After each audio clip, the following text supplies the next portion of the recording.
আজকের এই ভিডিওতে মূলত ক্লাস 8 এর যে সহায়ক পাঠটি রয়েছে সেটি হলো ছোটদের পথের পাঁচালী।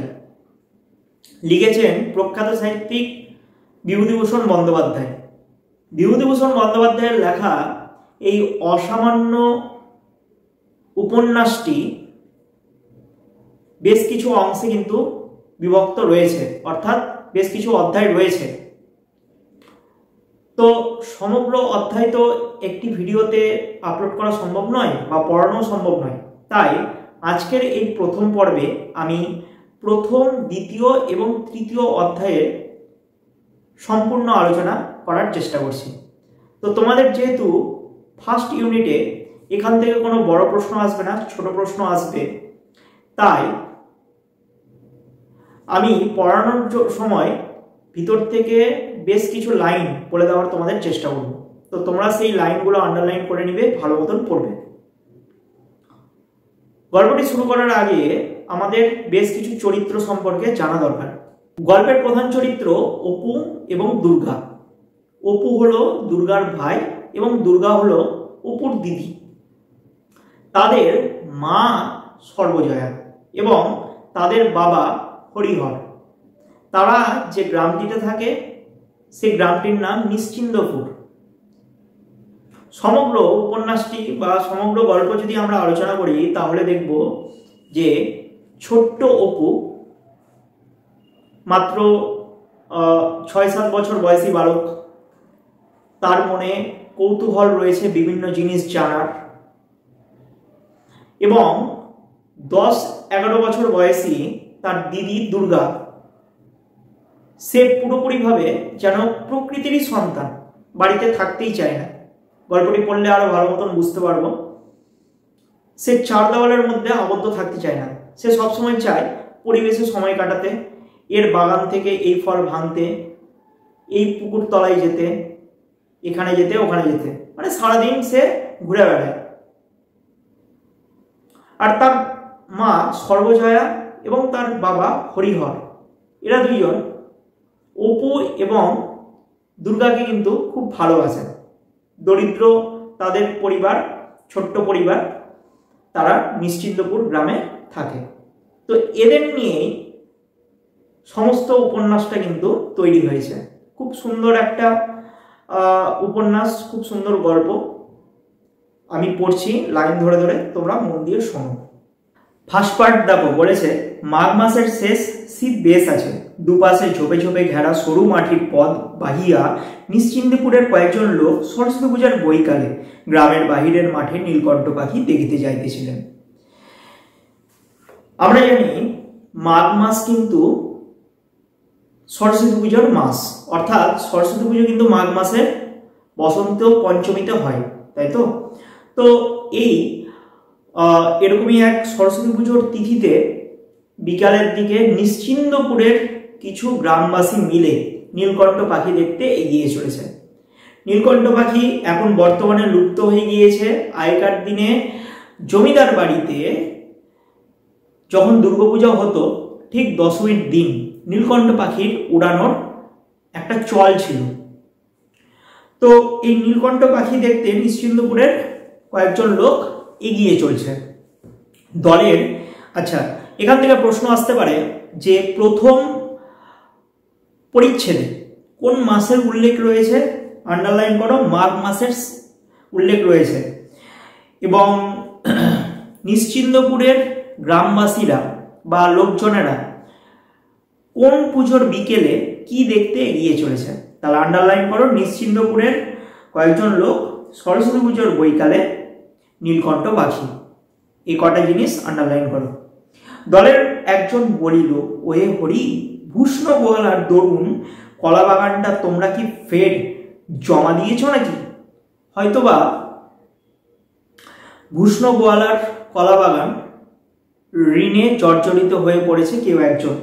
তো দলের মধ্যে তখনই কথাবার্তা তো চলছে, দল যে কোনো কোনো জায়গাতে যেতে গেলে দল বেঁধে যখন আমরা যাই তখন কিন্তু বিভিন্ন টাইপের আলোচনা হয়।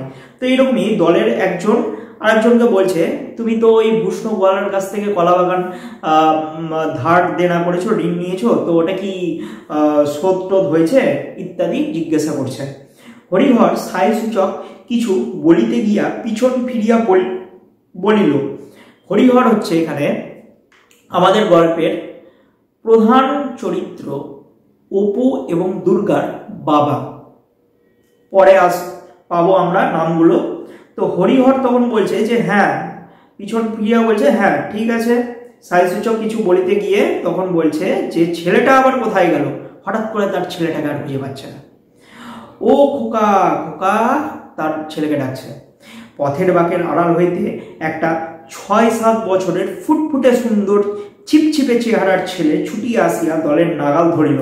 আন্ডারলাইন হবে ৬-৭ বছরের ফুটফুটে সুন্দর চিপছিপে চেহারা। তার মানে তার হরিহরের ছেলের বয়স কত আমরা পেলাম? ৬-৭ বছর। এবং চেহারার বর্ণন আমরা পাচ্ছি যে ফুটফুটে সুন্দর, খুব সুন্দর দেখতে এবং ছিপছিপে অর্থাৎ রোগা চেহারার সে। তো দল এগিয়ে চলছিল গল্প করতে করতে। এমন সময় হরিহরের ছেলে দলছুট হয়ে পড়ে কিছু একটা দেখার জন্য। কি দেখার জন্য আমরা পরের লাইনে জানবো। তো হঠাৎ করে তার বাবার খেয়াল পড়েছে যে আরে আমার তো ছেলে নাই, তখন ডাকছে তার ছেলেকে খোকা খোকা বলে। অমন সময় তার ছেলে কিন্তু ছুটে এসে তার দলে যোগ দিল। তখন বলছে, দেখো কি বলছে, হরিহর বলিল, আবার পিছিয়ে পড়লে এর মধ্যে, নাও এগিয়ে চলো। ছেলেটা বলিল, বনের মধ্যে কি গেল বাবা? বড় বড় কান। হরিহর প্রশ্নের দিকে কোনো মনোযোগ না দিয়া নবীন পাড়িদের সঙ্গে মৎস্য শিকারের পরামর্শ আঁটিতে লাগিল। আন্ডারলাইন হবে নবীন পাড়িদের সাথে মৎস্য শিকার অর্থাৎ মাছ ধরার। তো ছোট বাচ্চারা যাওয়া হয় যে এটা ওটা বাবাকে প্রশ্ন করে ইত্যাদি করে। বাবাকে কেন, যে কোনো বড় বা নিজেদের মধ্যেও কিন্তু বিভিন্ন প্রশ্ন হয়, অর্থাৎ তাদের মনে জানার আগ্রহটা অত্যন্ত বেশি থাকে বাচ্চাদের মনে, ঠিক আছে। তো এটা ওটা প্রশ্ন করছে ইত্যাদি প্রশ্ন করছে। তো সমস্ত প্রশ্নের উত্তর না দিয়ে সেই দলের মধ্যে একজন ছিল নবীন পালিত বলে, ওর সাথে কি করছে হরিহর মাছ ধরার ব্যাপারে আলোচনা করতে শুরু করে দিল। হরিহরের ছেলে পুনরায় আগ্রহের সুরে বলিল, কি দৌড়ে গেল বাবা বনের মধ্যে? বড় বড় কান। হরিহর বলিল, কি জানি বাবা, তোমার কথার উত্তর দিতে আমি আর পারি নে। আন্ডারলাইন হবে তোমার বলতে এখানে হরিহরের ছেলে অপুর কথা বলছে। আর তোমার কথার উত্তর দিতে আমি আর পারি নে, এখানে আমি হচ্ছে হরিহর, ঠিক আছে। তো সেই বেরিয়ে অবধি শুরু করেছো, এটা কি ওটা কি, কি গেল বনের মধ্যে, তা কি আমি দেখেছি? নাও এগিয়ে চলো দেখি।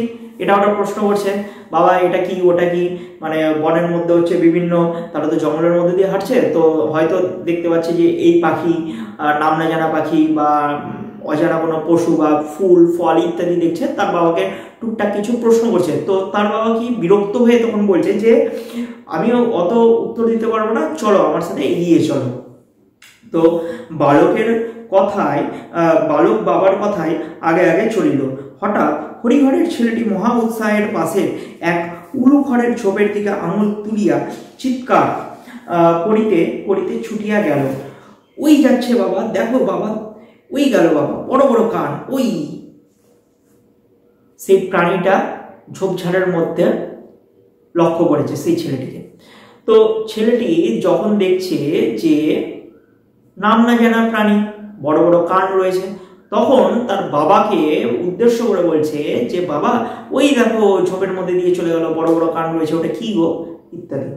তো তাহার বাবা পিছন হইতে ডাক দিয়া বলিল, কাটা কাটা কাটা। পরে তাড়াতাড়ি আসিয়া খপ করিয়া ছেলের হাতখানি ধরিয়া বলিল, আহ বড্ড বিরক্ত করলে দেখছি তুমি, 100 বার বারণ করছি, তা তুমি কিছুতেই শুনবে না, ওই জন্যই তো আনতে চাইছিলাম না। বাচ্চা ছেলে, বিশেষ করে এখন খেয়াল করবে তোমরা, এই যে চৈত্র মাসের যে পুজোর, চৈত্র মাসের বাজারে তোমরা যদি যাও বা পুজোর বাজারে যদি যাও, তো তোমাদের সাথে যদি কোনো একটা বাচ্চা যদি থাকে কিনা, ও কি করবে, ও যে কোনো শপিং মল হোক বা কাপড়ের দোকান হোক, তো ইত্যাদি জায়গাতে গেলে ওরা কিন্তু বদমাশি জুড়ে দেয়, তাই না? তো এইরকমই কিন্তু অপু খুব কত বেশি বয়স, তার তো বয়স বেশি নয়, তার বয়স মাত্র 6-7 বছর। 6-7 বছরের একটা বাচ্চা ছেলে, সে কি করছে, তার মনে চাঞ্চল্য স্বভাব দেখা দিয়েছে এবং বাচ্চামি স্বভাবটা তার মধ্যে বেশি বেশি করে ফুটে উঠছে সেই সময়ে। এবং তার বাবা বিরক্ত হয়ে বলছে যে তোমার আর কোনো কথা উত্তর দিতে পারবো না, তুমি আমার সাথে চলো। বালক উৎসাহে, তারপর বলেছে, বালক উৎসাহে ও আগ্রহে উজ্জ্বল মুখ উঁচু করিয়া বাবার মুখের দিকে তুলিয়া জিজ্ঞাসা করিল, কি বাবা? হরিহর বলিল, কি তা আমি দেখেছি? শুয়োর টুয়োর হবে, নাও চলো, ঠিক রাস্তার মাঝখান দিয়ে হাঁটো। শুয়োর না বাবা, ছোট্ট যে। পরে সে নিচু হইয়া দৃষ্ট বস্তুর মাটি হইতে উচ্চতা দেখাইতে গেল, অর্থাৎ মাটিতে বসে হাত দিয়ে বলছে, বাবা এই দেখো, এরকম টাইপের, এই যে এতটুকু, ওটা কি জিনিস?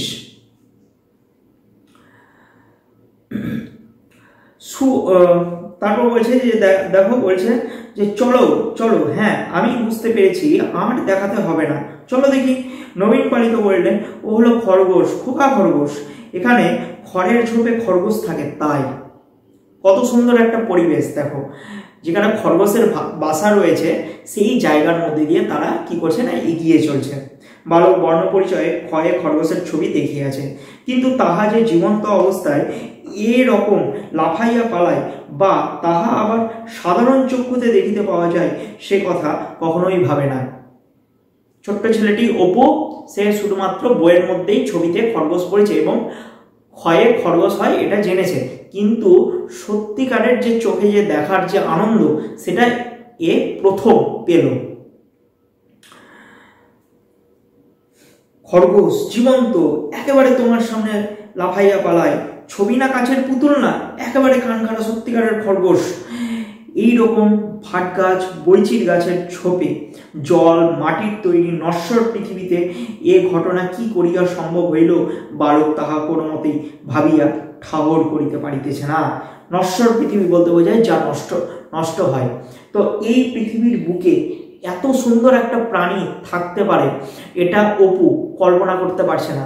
ও ভেবেছিল হয়তো এই জিনিসগুলো তার বইয়ের ছবির মধ্যেই সীমাবদ্ধ, কিন্তু সত্যিকারের যে আছে এবং সচক্ষেও যে দেখা যায়, এটা ভেবে অপু এখানে অবাক হচ্ছে। সকলে বনে ঘেরা সরু পথ ছাড়াইয়া মাঠে পড়িল। নদীর ধারে বাবলা ও জিওল গাছের আড়ালে একটা বড় ইটের পাঁজার মতো জিনিস নজরে পড়ে। ওটা পুরনো কালের নীলকুঠির জালঘরের ভগ্নাবশেষ। নীলকুঠি বলতে বোঝায় যে আগে যে নীলকর সাহেবরা ছিল, সেই নীলকর সাহেবদের অফিস কাছারি বলতে পারো নীলকুঠি। আর জালঘর বলতে বোঝায় রান্নাঘর, অর্থাৎ যেখানে নীল তৈরি করার জন্য জল বা প্রস্তুতির জন্য বিভিন্ন কেমিক্যাল টাইপের জিনিস জাল দেওয়া হতো। আর ভগ্নাবশেষ হচ্ছে কি, ভগ্নাবশেষ হচ্ছে ধ্বংসস্তূপ বলে। তাহলে নদীর ধারে আমরা কি কি গাছ পাচ্ছি, এখানেও আন্ডারলাইন হবে, বাবলা এবং জিওল গাছ, ঠিক আছে। তো এর আড়ালে পুরনো একটা নীলকুঠির ধ্বংসাবশেষ পাওয়া গিয়েছে। মাঠের ঝোপগুলো উলুখড়, বনকমলি, সোদাল ও কুল গাছে ভরা। আন্ডারলাইন হবে যে মাঠের ঝোপগুলো কিসে কিসে ভরা। দেখো, বিভূতিভূষণ বন্দ্যোপাধ্যায় এত সুন্দরভাবে প্রকৃতির বিভিন্ন গাছপালা সম্পর্কে আমাদের ধ্যান ধারণা দিয়েছে এই পথের পাঁচালী গল্পে, তা একটা সত্যি অসাধারণ ব্যাপার। কলমিলতা সারা ঝোপগুলোর মাথা বড় বড় সবুজ পাতা বিছাইয়া ঢাকিয়া দিয়েছে। ভিতরের স্নিগ্ধ ছায়া, ছোট গোয়ালে নাটা কাটা ও নীল বন অপরাজিতা ফুল সূর্যের আলোর দিকে মুখ উঁচু করিয়া ফুটে আছে। যা হয়, যে কোনো ফুল কি হয় না, সূর্যের দিকে মুখ করে কিন্তু ফুটে থাকে। তো এখানে দুটো ফুল ফুটেছে, একটা হলো নীল বন অপরাজিতা আর নাটা কাটা। তো এখানে এই লাইনগুলোর মাধ্যমে কিন্তু আমি অরণ্যের সৌন্দর্যের বর্ণনা পাচ্ছি খুঁজে। আর কি বলেছে দেখো, পড়ন্ত বেলায় ছায়ার স্নিগ্ধ বনভূমির শ্যামলতা, শ্যামলতা বলতে বোঝায় সবুজতা, পাখির ডাক, চারিধারে প্রকৃতির মুক্ত হাতে ছড়ানো ঐশ্বর্য, রাজার মতো ভাণ্ডার বিলাইয়া দান, কোথাও এতটুকু দারিদ্র্যের আশ্রয় বুঝিবার চেষ্টা নাই, মধ্যবিত্তের কার্পণ্য নাই। কার্পণ্য নাই বলতে বোঝায় কৃপণতা বোঝায়। বেলা শেষের ইন্দ্রজালে মাঠ, নদী, বন মায়াময়। যা হয় বেলা শেষ মানে সূর্য ডোবার সেই মুহূর্তে কি হয়, সূর্য ডোবার মুহূর্তে কিন্তু প্রকৃতি নতুন করে একটা সেজে উঠতে চায়। পাখিরা তাদের বাসাতে ফিরে, ফুল যেগুলো ফুটে থাকে হালকা বুঝে যায়, তারপর বিভিন্ন প্রাণীরা গাছে আশ্রয় খোঁজে ইত্যাদি, কিন্তু নতুনভাবে যেন মনে হয় যে পরিবেশটা সজ্জিত হয়। মাঠের মধ্যে বেড়াইতে বেড়াইতে নবীন পালিত মহাশয় একবার এই মাঠের উত্তর অংশের জমিতে শাক আলুর চাষ করিয়া কি রূপ লাভবান হইয়াছিলেন সে গল্প করিতে লাগিলেন। আন্ডারলাইন হবে, কে মাঠের উত্তর অংশের জমিতে শাক আলুর চাষ করেছিল? নবীন পালিত মহাশয়। ক্রমে তাহা হইতে বর্তমান কালের দুর্মূল্যতা মানে খারাপ মূল্যের বাজার, দুর্মূল্যতা আশারুর বাজারে কুণ্ডুদের গোলদারি দোকান পুড়িয়া যাইবার কথা, গ্রামের দিনু গাঙ্গুলির মেয়ের বিবাহের তারিখ কবে পড়িয়াছে প্রভৃতি বিবিধ আবশ্যকীয় সংবাদের আদান প্রদান হইতে লাগিল। অর্থাৎ দলের মধ্যে কিন্তু বিভিন্ন ধরনের গল্প রয়েছে। কার বাড়ির বিয়ে ঠিক হয়েছে, কার বাড়ির মেয়ের বিয়ে কবে, তারপর হচ্ছে কার দোকান পুড়েছে, তারপর হচ্ছে বর্তমান বাজার পরিস্থিতি কেমন ইত্যাদি বিভিন্ন তাদের মধ্যে আলাপ আলোচনা কিন্তু চলছে। এমন সময় হরিহরের ছেলে বলিল, নীলকণ্ঠ পাখি কই বাবা? তখন তার বাবা বলছে, এই দেখো এখন বাবলা গাছে এক্ষুনি এসে বসবে। এখান থেকে প্রশ্ন আসবে তোমাদের, নীলকণ্ঠ পাখি কোথায় বসার কথা বলা হয়েছে? কোথায় পাচ্ছি আমরা? বাবলা গাছ, যেটাকে আমরা চলিত ভাষায় বাবুল গাছ বলেও থাকি। ঠিক আছে, বাবুল গাছ কি? দাঁতের, এটা হচ্ছে একটা ভেষজ উদ্ভিদ। আমাদের যে দাঁতের যে বিভিন্ন রোগগুলো হয়, সেই দাঁতের বিভিন্ন রোগের জন্য কিন্তু উপকারী অত্যন্ত উপাদান। তো এরপর বলছে যে বালক মুখ উঁচু করিয়া নিকটবর্তী সমুদয় বাবলা গাছের মাথার দিকে চাইয়া দেখিতে লাগিল। মাঠের ইতস্তত নিচু নিচু কুল গাছে অনেক কুল পাখিয়া আছে। বালক অবাক হইয়া লুব্ধ দৃষ্টিতে, লুব্ধ দৃষ্টি বলতে বোঝায় লোভনীয় দৃষ্টি, লুব্ধ দৃষ্টিতে সেদিকে চাহিয়া দেখিল। কয়েকবার কুল পাড়িতে গিয়া বাবার বকুনিতে তাহাকে নিবৃত হইতে হইল। এত ছোট গাছে কুল হয়? অবাক হচ্ছে।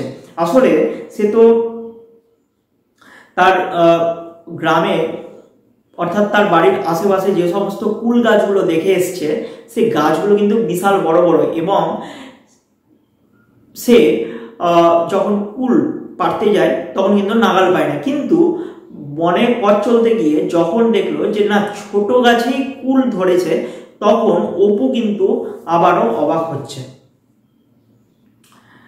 এত ছোট গাছে কুল হয়?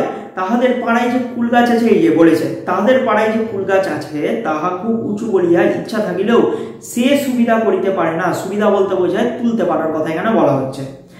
ভারী আকুশিটা, আকুশি বলতে বোঝায় লগা। দেখবে উঁচু কোনো গাছ থেকে হয়তো সজনা বা হয়তো কোনো ফল বা ফুল পাড়তে যাচ্ছে, একটা বড় বাঁশের মাথায় একটা আংটা বাঁধা থাকে, সেটা ধরে টেনে টেনে জিনিসপত্রগুলো পাড়া হয়, ওটাকে বলছে আকুশি, যেগুলোকে আমরা চলিত ভাষায় লগা বা লগি বলে থাকি।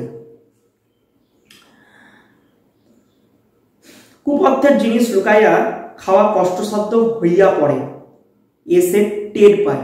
অপু বলতে চাইছে এই লাইনটার মাধ্যমে, মানে বুঝতে পারছে যে সে তো গ্রামের মানুষ, তাই গ্রামের বিভিন্ন জায়গা থেকে ফল ফুল ইত্যাদি চুরি করে। ফল টল খাওয়ার সময় যেগুলো সাধারণত পাখিতেও খায়, ওই রকম ফলও কিন্তু তারা বলতে এখানে অপু এবং তার দিদি দুর্গার নাম এখনো পাইনি, পরবর্তীকালে আসবে।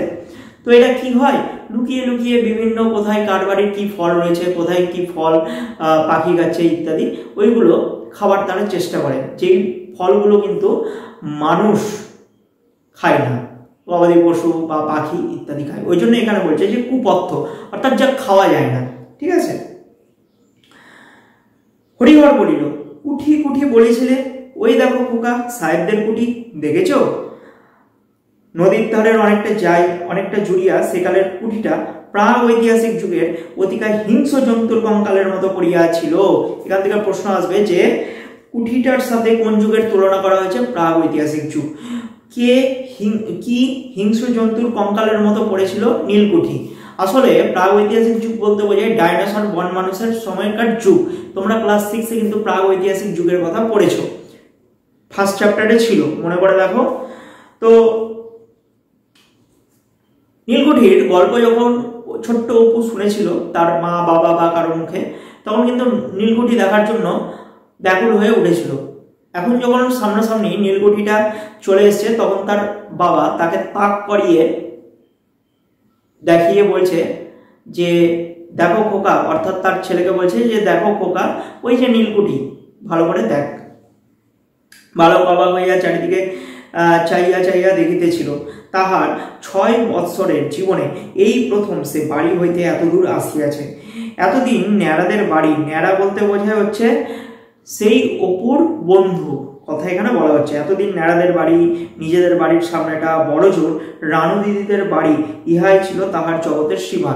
এই লাইনটা ব্র্যাকেট করে রাখো, এখান থেকে প্রশ্ন আসতে পারে যে তাহার জগতের সীমা, এখানে সে কে?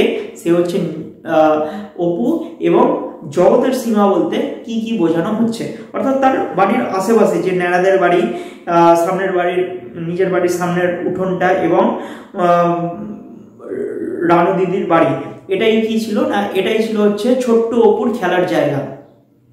কেবল একদিন তাহাদের পাড়ার ঘাটে মায়েদের সঙ্গে স্নান করিতে আসিয়া সে স্নানের ঘাট হইতে আবছায়া দেখিতে পাওয়া কুঠি ভাঙা জাল ঘরটার দিকে চাইয়া চাইয়া দেখিত।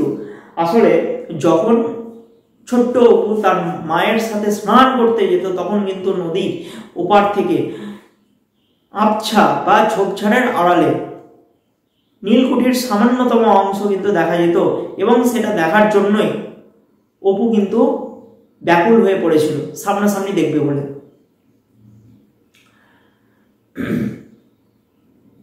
কিন্তু আজ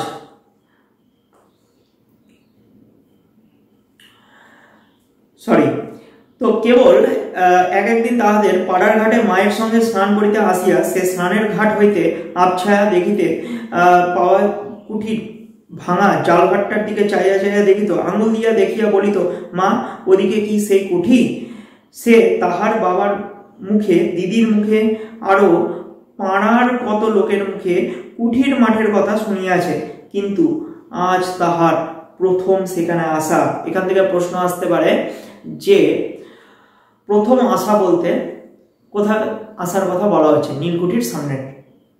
ওই মাঠের পরে ওদিকে বুঝি মায়ের মুখের সেই রূপকথার রাজ্য। শ্যামলঙ্কার দেশে ব্যঙ্গমা ব্যঙ্গমী গাছের নিচে নির্বাসিত রাজপুত্র যেখানে তলোয়ার পাশে রাখিয়া একা শুইয়া রাত কাটায়, ও ধারে আর মানুষের বাস নাই। জগতের শেষ সীমাটি এই, ইহার পর হইতে অসম্ভবের দেশ, অজানার দেশ শুরু হইয়াছে। মায়ের মুখে যখন অপু বিভিন্ন রূপকথার গল্প শুনতো, রূপকথার গল্প বলতে বোঝায় রাজা রানীর কাহিনী, রাক্ষস কক্ষসের কাহিনী, রাজপুত্র রাজকন্যার কাহিনী, পক্ষীরাজ ঘোড়ার কাহিনী ইত্যাদি।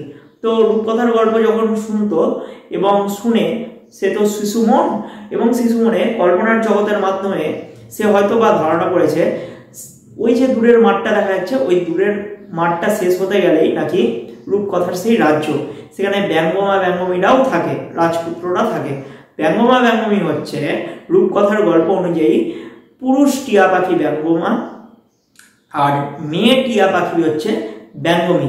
এরা বর্তমান, অতীত এবং ভবিষ্যতের বিভিন্ন খবরাখবর কিন্তু রাখত, এবং বিভিন্নভাবে রাজা যখন বিপদে পড়তো বা রাজকুমার যখন বিপদে পড়তো, তখন কিন্তু তাদেরকে বিভিন্ন উপদেশ দিয়ে সাহায্য করত। ওধারে আর মানুষের বাস নাই, জগতের শেষ সীমাটি এই, ইহার পর হইতে অসম্ভবের দেশ, অজানার দেশ শুরু হইয়াছে। বাড়ি ফিরিবার পথে সে পথের ধারের একটু নিচু ঝোপ হইতে একটা উজ্জ্বল রঙের ফলের থলো ছিঁড়িতে হাত বাড়াইল। থলো বলতে বোঝায় ফলের থোকা। সে ফলের থোকা ছিঁড়তে কি করলো? বাড়ালো। তাহার বাবা বলল, হা হা, হাত দিয়া না, হাত দিও না, হাত দিও না, হাত দিও না। অর্থাৎ এটা ওটা জিনিস হয়তো লাগতে যদি পারে, তাহলে বিষাক্ত জিনিস যদি লাগে তাহলে ঘা হয়ে যাওয়ার সম্ভাবনা থাকে। তো ওই জন্য তার বাবা নিষেধ করছে যে এখানে হাত দিও না, ওখানে হাত দিও না ইত্যাদি। তো আলকুশি, আলকুশি বলতে বোঝায় বিছুটি। বিছুটি হচ্ছে একটা চুলকানি জাতীয় লতা। তো সেই লতাতে হাত দিতে গেলে কিন্তু ভীষণ চুলকোয়। গ্রামগঞ্জের দিকে বা বিভিন্ন ঝোপঝাড়ে কিন্তু এই আলকুশি বা বিছুটি লক্ষ্য করা যায়।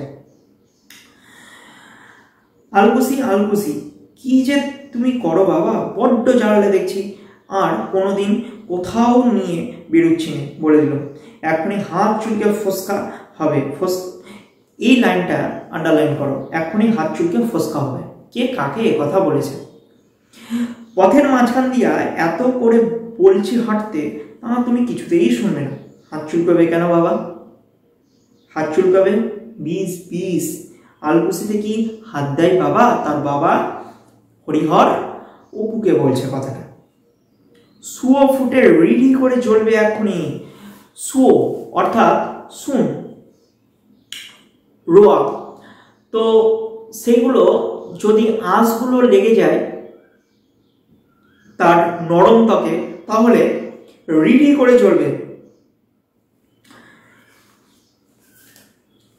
তখন তুমি চিৎকার শুরু করবে। গ্রামের মধ্যে দিয়া হরিহর ছেলেকে সঙ্গে করিয়া খিড়কির দৌড় দিয়া বাড়ি ঢুকিল। খিড়কি বলতে বোঝায় দরজা। সর্বজয়া খিড়কির দৌড় করার শব্দে বাহির আসিয়া বলল, এই এত রাত হলো, তা ওকে নিয়ে গিয়েছ না একটা দোলাই গায়ে না কিছু? দোলাই বলতে বোঝায় পোশাক। হরিহর তার ছেলেকে যখন একটু রাত করে বাড়ি ফিরেছে, তখন হরিহরের স্ত্রী অর্থাৎ অপুর মা তার স্বামীকে বলছে যে একটু আগে ফিরতে পারলে না? একে তো মাঘ মাসের শীতের সময়, তো ছোট্ট বাচ্চা যদি এতক্ষণ বাইরে থাকে রাত্রের দিকে, তাহলে তার সর্দি কাশি জ্বর ইত্যাদি হতে পারে। তার উপর মোটা কাপড়ও কিন্তু ছিল না উপর গায়ে। দোলাই বলতে বোঝাচ্ছে এখানে পোশাক। তো সেই সমস্ত কথা ভেবে হরিহরকে অপুর মা এ কথাগুলো বলেছে। হরিহর তখন উত্তর দিচ্ছে। হরিহর বলল, নিয়ে গিয়ে যা বিরক্ত, এদিকে আয় ওদিকে, এদিকে যায় ওদিকে যায়, সামলে রাখতে পারি না। আলকুশির ফল ধরে টানতে যায়। পরে ছেলের দিকে চাইয়া বলল, কুঠির মাঠ দেখবো, কুঠির মাঠ দেখবো। কেমন হলো তো কুঠির মাঠ দেখা? এখানে আমাদের ফার্স্ট পার্ট শেষ হলো। এরপর আসি সেকেন্ড পার্টে। সকালবেলা 8টা কি 9টা, হরিহরের পুত্র আপন মনের রোয়াকে বলতে বোঝায় যে খোলা চাতাল, সেই রোয়াকে বসিয়া খেলা করিতেছে। আন্ডারলাইন হবে যে হরিহরের পুত্র কোথায় বসে খেলা করছিল? রোয়া। তাহার একটা ছোট্ট টিনের বাক্স আছে, আন্ডারলাইন হবে। এটাই হলো তার খেলার বিভিন্ন সরঞ্জাম এখানে রাখা থাকে। আমরা জানবো কি কি সরঞ্জাম সেখানে থাকে। একটা ছোট্ট টিনের বাক্স আছে, সেটার ডালা ভাঙা, মানে হাতলটা যে ধরে যে তুলবে, সে হাতলটা ভাঙা, ডালা ভাঙা। বাক্সের সমুদয় সম্পত্তি সে উপুর করিয়া মেঝেতে ঢালিয়াছে। কি কি সম্পত্তি? ব্র্যাকেট করো। একটা রং ওঠা কাঠের ঘোড়া, 4 পয়সা দামের একটা টোল খাওয়া টিনের ভেপু বাসি, গোটা কত কড়ি বলতে বোঝায় পয়সা বা সামুদ্রিক একটা কিট, যেটা তোমরা খেয়াল করে থাকবে যে লক্ষ্মী পুজোর সময় সাদা রঙের একদম ছোট ছোট কিছু জিনিস লাগে না, ওইগুলো হচ্ছে কড়ি। তো সেখানে হচ্ছে গোটা কয়েক কড়ি ছিল, এবং এগুলো সে মায়ের অজ্ঞাতসারে মানে চুপি সারে লক্ষ্মী পূজার কড়ির চুপড়ি হইতে খুলিয়া লইয়াছিল, ও পাছে কেহ টের পায় এই ভয়ে সর্বদা লুকাইয়া রাখে। লক্ষ্মী পূজার সময় মায়েরা কিন্তু কি করে না, লক্ষ্মী পূজার পাশে লক্ষ্মীর ঝাঁপি রাখে, অর্থাৎ সেখানে কিন্তু বিভিন্ন টাকা পয়সা বা হয়তো চাল বা কড়ি ইত্যাদি কিন্তু বছর ধরে ধরে জমা করে, তাই না? তো এই লক্ষ্মী পূজার একটা জায়গা থেকে, লক্ষ্মী পুজোর জায়গা থেকে কড়ি ছোট্ট অপু কিন্তু মায়ের চোখের আড়াল করে লুকিয়ে সরিয়ে ফেলেছে। এবং সেটা কিন্তু এখন বর্তমানে অপুর খেলার সরঞ্জাম হয়ে উঠেছে।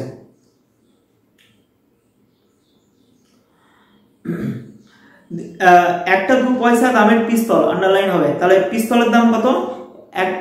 1-2 পয়সা। কতকগুলো শুকনো নাটা ফল, আন্ডারলাইন হবে। এই খেলার সরঞ্জামের অর্থাৎ টিনের বাক্সের মধ্যে কি ছিল? নাটা ফল, একটা ফল, গ্রামীণ ফল। দেখিতে ভালো বলিয়া তাহার দিদি কোথাও হইতে কতকগুলো কুড়াইয়া আনিয়াছিল, কিছু তাহাকে দিয়াছে, কিছু সে নিজের পুতুলের বাক্সে রাখিয়া দিয়েছে। নিজের পুতুলের বাক্স বলতে বোঝায় যেখানে দিদির পুতুলের বাক্সের কথা বলা হচ্ছে। খান কতক খাপড়ার কুচি, খাপড়া বলতে বোঝায় ভাঙা কলসির ছোট ছোট টুকরো। গঙ্গা যমুনা খেলিতে এই খাপড়াগুলো লক্ষ্য অব্যর্থ বলিয়া বিশ্বাস হওয়ার সে এগুলো সযত্নে বাক্সে রাখিয়া দিয়াছে।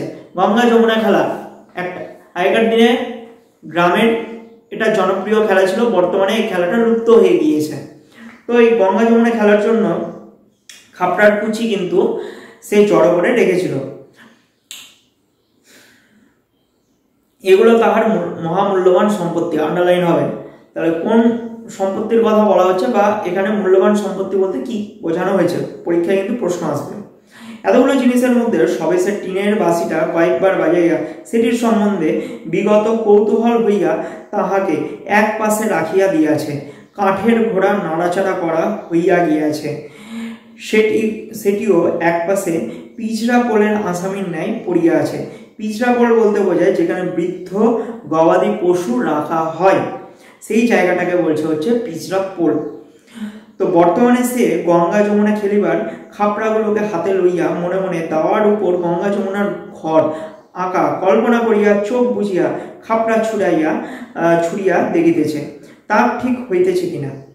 এমন সময়ে তাহার দিদি দুর্গা উঠোনের কাঁঠালতলা হইতে ডাকিল, অপু, ও অপু। সে এতক্ষণ বাড়ি ছিল না, কোথা হইতে এই মাত্র আসিল। এখানে অপুর দিদির আমরা নাম পাচ্ছি। অপুর দিদির নামটা কি? এখানে দুর্গা। দুর্গা হঠাৎ করে তার বাড়িতে এসছে এবং এসেই কিন্তু তার ভাইকে অপু অপু বলে ডাকছে। দেখো কি বলছে, দেখো, তাহার স্বর একটু সতর্কতা মিশ্রিত, অর্থাৎ মা যাতে না শুনতে পায়, মা যাতে টের না পায়, তাই সতর্কভাবে তার ভাইকে ডাকছে। মানুষের গলার আওয়াজ পাইয়া অপু কলের পুতুলের মতো লক্ষ্মীর চুপড়ির কড়িগুলো তাড়াতাড়ি লুকাইয়া ফেলিল। কলের পুতুল বলতে বোঝায় এমন একটা পুতুল যেটা মানুষের কথা শুনে চলে। এটা একটা কাল্পনিক পুতুল তোমরা বলতে পারো। বর্তমানে হচ্ছে রোবট বেরিয়েছে, তো আগেকার দিনে তো রোবট ছিল না, তো রোবটটাকে হচ্ছে ধরো সেই সময় হচ্ছে কলের পুতুল, একটা কাল্পনিক পুতুল, অর্থাৎ মানুষ যা বলবে সেই পুতুলটাই তাই করবে। তোমরা মাকু বলেছো না, মাকু কলের পুতুল, সেখানে কিন্তু কলের পুতুল কথাটা কিন্তু ছিল। মানুষের গলার আওয়াজ পাইয়া অপু কলের পুতুলের মতো লক্ষ্মীর চুপড়ির কড়িগুলো তাড়াতাড়ি লুকাইয়া ফেলিল। পরে বলিল, কিরে দিদি? দুর্গা হাত নাড়িয়া ডাকিল, আয় এদিকে শোন। দুর্গার বয়স 10-11 বছর হইল। তাহলে এখানে দুর্গার বয়স পাচ্ছি কত? 10-11 বছর। গরম পাতলা পাতলা, রং অপুর মতো অতটা ফর্সা নয়, একটু চাপা, হাতে কাচের চুড়ি, পরনে ময়লা কাপড়, মাথার চুল রুক্ষ বাতাসে উড়িতেছে, মুখের গঠন মন্দ নয়। অপুর মতো চোখগুলো বেশ ডাগর ডাগর, অর্থাৎ বড় বড়। এখানে আমরা দুর্গা দিদির শরীরের বর্ণনা পাচ্ছি। ব্র্যাকেট করে রাখো, এখান থেকেও প্রশ্ন আসবে।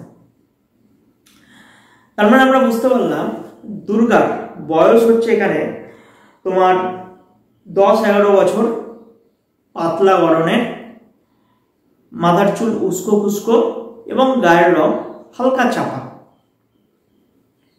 পরনে রয়েছে হাতের কাচের চুড়ি আর ময়লা কাপড়।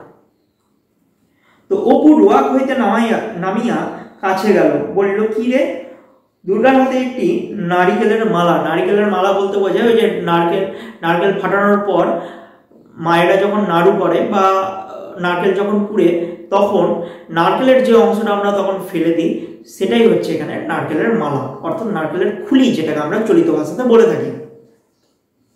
সেটি সে নিচু করিয়া দেখাইল, অর্থাৎ তাকে হাতটা বাড়িয়ে দিয়ে তার দিকে দেখালো, বলল কতগুলো কচি আম কাটা, আন্ডারলাইন হবে, নারকেলের মালাতে কি ছিল? কচি আম কাটা ছিল। সুর নিচু করিয়া বলিল, মা ঘাট থেকে আসেনি তো? অপু ঘাড় নাড়িয়া বলল, উহু, মানে না। দুর্গা চুপি চুপি বলল, একটু তেল আর নুন নিয়ে আসতে পারিস? আমের কুশি জাড়াবো। জাড়াবো বলতে বোঝায় মাখার কথা এখানে বলা হচ্ছে, আম মাখার কথা, কচি আম মাখার কথা এখানে বলা হচ্ছে। অপু আহ্লাদের সহিত বলিয়া উঠিল, কোথায় পেলি রে দিদি? দুর্গা বলল, পটলিদের বাগানে সিঁদুর কৌটোর তলায় পড়েছিল, আন্ডারলাইন হবে। সিঁদুর কৌটো হচ্ছে একটা আমের জাতের নাম। তো এই কচি আমটা দিদি দুর্গা কোথা থেকে এনেছিল? পটলিদের বাগান থেকে এনেছিল। আম দেখি একটু নুন আর তেল। অপু দিদির দিকে চাইয়া বলল, তেলের ফাঁড় ছুলে মা মারবে যে, আমার কাপড় যে বাসি। এটা হচ্ছে, খেয়াল করে দেখবে, রান্নাঘরে কিন্তু বাসি কাপড় চোপড় পরে যেতে মায়েরা নিষেধ করে, যাতে খাবারে হচ্ছে জীবাণু যাতে না ছড়ায় বা বিভিন্নভাবে খাবারটা যাতে নষ্ট না হয়ে যায় ইত্যাদি বিভিন্ন দিকে খেয়াল রাখে। তো বাসি কাপড় হওয়ার দরুন সে রান্নাঘরে কিন্তু ঢুকতে পারছে না। অপু, তুই যা না শিগগির করে, মা আসতে এখন ঢের দেরি। খাড় কাচতে গিয়েছে। খাড় বলতে বোঝায় কাপড়। শিগগির যা। অপু বলিল, নারকেলের মালাটা আমায় দে, ওতে ঢেলে নিয়ে আসবো। তুই খিড়কি ধরে গিয়ে দেখ মা আসছে কিনা। তার মানে এখানে অপু যাচ্ছে রান্নাঘর থেকে নুন তেল আনতে, আর তার দিদি দুর্গাকে পাহারায় দাঁড় করিয়ে রেখেছে খিড়কি দোর অর্থাৎ দরজার সামনে। দুর্গা নিম্ন স্বরে বলিল, মানে আস্তে আস্তে বলল, তেল টেল যেন মেঝেতে ঢালিস নে, সাবধানে নিবি, নইলে মা টের পাবে। তুই তো একটা হাবা ছেলে, আন্ডারলাইন হবে এখানে। হাবা ছেলেকে অপু, হাবা বলতে বোঝায় বোকা ছেলে। অপু বাড়ির মধ্যে হইতে বাহির হইয়া আসিলে দুর্গা তাহার হাত হইতে মালা লইয়া আমগুলি বেশ করিয়া মাখিল, বলিল, নে হাত পাত। আহা, কত সুন্দর! কাঁচা আম তেল নুন মরিচ দিয়ে মাখতে কিন্তু বেশ ভালোই লাগে, তাই না? খেতে কিন্তু বেশ ভালোই লাগে। তো ওই রকমই ভাই বোনের মধ্যে একটা পরিকল্পনা হয়েছে যে কাঁচা আম মাখা খাবে। তো পরিকল্পনা অনুযায়ী কিন্তু অবশেষে তারা সাফল্য অর্জন করতে পেরেছে। এরপর আসছে একটা মজাদার ঘটনা। কি আসছে দেখো। তখন অপু বলছে দিদিকে, তুই অতগুলো খাবি দিদি? তখন তার দিদি বলছে যে অতগুলো বুঝি হলো, এই তো ভারী বেশি, যা আচ্ছা নে আর দুখানা। বাহ, দেখতে বেশ ভালো, বেশ হয়েছে রে। একটা লঙ্কা আনতে পারিস? আর একখানা দেবো তাহলে। এবার দিদি দেখছে যে মাখাটা বেশ ভালো হয়েছে, যদি একটা লঙ্কা পড়তো, ঝাল ঝাল হতো, উফ, টক ঝাল, খুব সুন্দর কম্বিনেশন হতো। এবার তার ভাইকে একটা অফার দিচ্ছে যে যদি তুই একটা লঙ্কা আনতে পারিস তাহলে আরেকটু তোকে আম মাখা দিতে পারি। তখন অপু বলছে, দেখো লঙ্কা কি করে পারবো দিদি, মা যে তক্তার উপর রেখে দেয়, আমি যে নাগাল পাই না। তক্তা বলতে বোঝায় তাক, এখানে তাকের কথা বলছে। কাঠের তৈরি একটা তাক, রান্নাঘরের পুরনো আমলের বাড়িগুলোতে এই ধরনের তাক কিন্তু আগে দেখা যেত। তবে থাকবে যাক, আবার ও বেলা আনবো এখন। পটলিদের ডোবার ধারে আম গাছটায় গুটি যা ধরেছে, দুপুরের রোদের তলায় ছড়ে পড়ে। দুর্গাদের বাড়ির চারিদিকেই জঙ্গল। এরপর এই লাইনগুলোর মাধ্যমে আমরা দুর্গার বাড়ির আশেপাশের অঞ্চলের বিবরণ পাবো। বলেছে দুর্গাদের বাড়ির চারিদিকেই জঙ্গল। হরিহর রায়ের জ্ঞাতি ভ্রাতা অর্থাৎ আত্মীয়ের কোন এক ভাই যার নাম কি নীলমণি রায়, আন্ডারলাইন হবে। সম্প্রতি গত বৎসর মারা গিয়েছেন। তাহার স্ত্রী 2 কন্যা লইয়া নিজ পিত্রালয়ে বাস করিতেছেন। কাজেই পাশে এ ভিটাও জঙ্গলাবৃত হইয়া পড়িয়াছে। নিকটে আর কোনো লোকের বাড়ি নেই। 5 মিনিটের পথ গেলে তবে ভুবন মুখুজ্জের বাড়ি, আন্ডারলাইন হবে লাইনটা। এই ভুবন মুখুজ্জ হলো অপুদের গ্রামের এক সম্ভ্রান্ত পরিবারের সদস্য। তো আমরা কি জানতে পারলাম? আমরা জানতে পারলাম দুর্গা অপুদের বাড়ির আশেপাশে চারিদিকে কিন্তু খালি জঙ্গলে ঘেরা, আর তার বাবা হরিহর রায়ের এক নিকট আত্মীয়ের ভাই, যার নাম কি পাচ্ছি আমরা নীলমণি রায়, এর আগের বছর মারা যাওয়ার কারণে তার যে স্ত্রী এবং পুত্র এই 2 জন কোথায় চলে গেছে না, তার শ্বশুর বাড়ি, তার বাপের বাড়ি চলে গিয়েছে। এই কারণে এই নীলমণি রায়ের বাড়িও কি হয়েছে, ফাঁকা থেকে গেছে। এর জন্য তার চারিধারে কি হয়েছে জানো, জঙ্গলাবৃত, মানে জঙ্গলে আবৃত হয়ে গিয়েছে। একটা ভুতুরে ভুতুরে টাইপের পরিবেশে কিন্তু সৃষ্টি হচ্ছে এই এরিয়াতে। তো হরিহরের বাড়িটাও অনেক দিন হইয়া গেল মেরামত হয় নাই। সামনের দিকে রোয়াক ভাঙা, ফাটলে বন বিছুটির ও কালমেঘ গাছের বন গজাইছে। ঘরের দৌড়, জানালার কপাট সব ভাঙা, নারিকেলের দড়ি দিয়া গড়ালের সঙ্গে বাঁধা আছে। খিড়কির দৌড় ঝনাত করিয়া খুলিবার শব্দ হইল এবং একটু পরেই সর্বজয়ার গলা শোনা গেল। দুর্গা, ও দুর্গা, দুর্গা বলিল। মা ডাকছে, যা দেখে আয়, ওখানে খেয়ে যা, মুখে যে নুনের গুঁড়ো লেগে আছে, বুঝে ফেল। মায়ের ডাক আর একবার কানে গেলেও দুর্গা এখন উত্তর দিবার সুযোগ নাই। কেন সুযোগ নাই? দেখো, মুখ ভর্তি, অর্থাৎ তার কাছে যতটি আমের টুকরো ছিল সেগুলো কি করেছে না, মুখে পুরে নিয়েছে। সে তো আর উত্তর দিতে পারছে না। সে তাড়াতাড়ি জারানো আমের চাকলাগুলি খাইতে লাগিল। পরে এখনো অনেক অবশিষ্ট আছে দেখিয়া কাঁঠাল গাছটার কাছে সরিয়া গিয়া গুড়ির আড়ালে দাঁড়াইয়া সেগুলো গোগ্রাসে গিলিতে লাগিল। মানে হচ্ছে তাড়াহুড়ো করে গেলা, গপ গপ করে গেলা। অপু তাহার পাশে দাঁড়াইয়া নিজের অংশ প্রাণপণে গিলিতেছিল, কারণ চিবাইয়া খাইবার আর সময় নাই। অপুও দেখছে মায়ের কাছে যদি ধরা পড়ে যায় তাহলে তো খুব সমস্যা। ওই জন্য অপুর কাছে হচ্ছে যা ছিল সেও কি করলো, না চিবিয়ে খেয়ে সেগুলো গেলার চেষ্টা করলো তাড়াহুড়ো করে। খাইতে খাইতে দিদির দিকে চাইয়া সে দোষ সম্বন্ধে সচেতনতা সূচক হাসি হাসিল। দুর্গা খালি মালাটা এক টান মারিয়া ভ্যারান্ডা কচার বেড়া পাড় করিয়া নীলমণি রায়ের ভিটার দিকে জঙ্গলের মধ্যে ছুড়িয়া দিল। অর্থাৎ নারকেলের যে মালা, নারকেলের যে খুলিটা খাওয়া হয়ে যাওয়ার পর সেটা ভ্যারান্ডা গাছের যে জঙ্গল, সেই জঙ্গলের দিকে ছুড়ে দিল।